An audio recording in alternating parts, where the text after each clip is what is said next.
मेरा नाम श्वेता सिंह है। मैं एक योगा ट्रेनर और डाइटिशियन हूँ और मैंने अपनी पिछली वीडियो में बोला था कि अगर आपको योग से रिलेटेड कोई भी सवाल है तो आप मुझसे पूछ सकते हैं। उसी में से किसी ने मेरे से पूछा था कि योग क्या है, तो आज मैं उसी पे थोड़ी थोड़ी सी चर्चा करना चाहूँगी कि आज के टाइम में शायद ही कोई ऐसा इंसान होगा जिसने कि योग का नाम नहीं सुना होगा।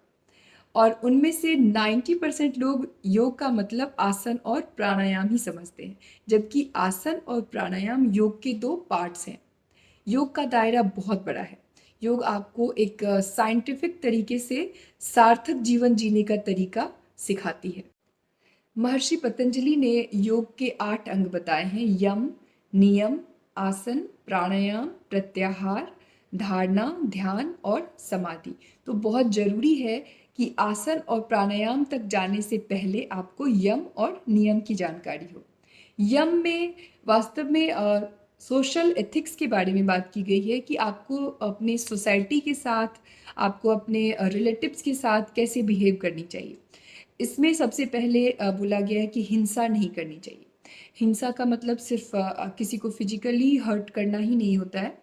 हिंसा का मतलब है कि अगर आप अपने बातों से, विचारों से भी किसी के मेंटल पीस को भी अगर डिस्टर्ब कर रहे हैं तो वो भी हिंसा है। तो आपको हिंसा से बचनी चाहिए, झूठ नहीं बोलना चाहिए।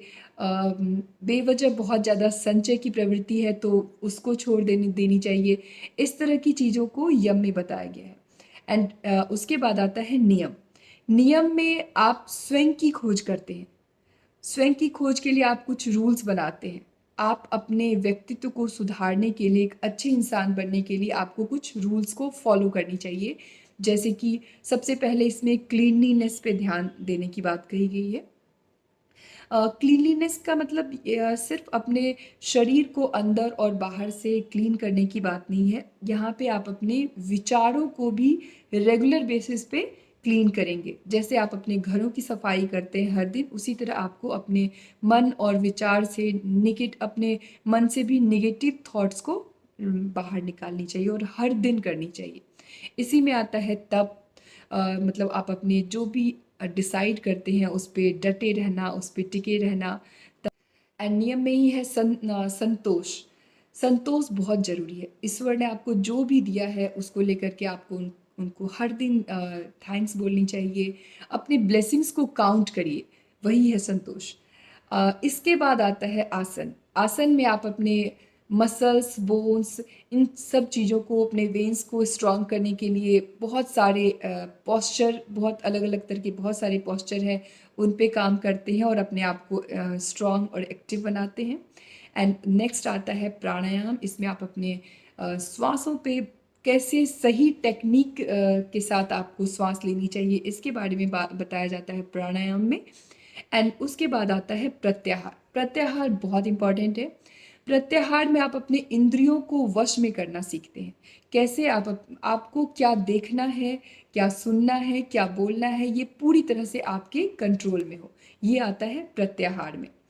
और यहीं से शुरू होती है आपकी इंटरनल जर्नी, यानी कि धारणा, कंसंट्रेशन, मेडिटेशन।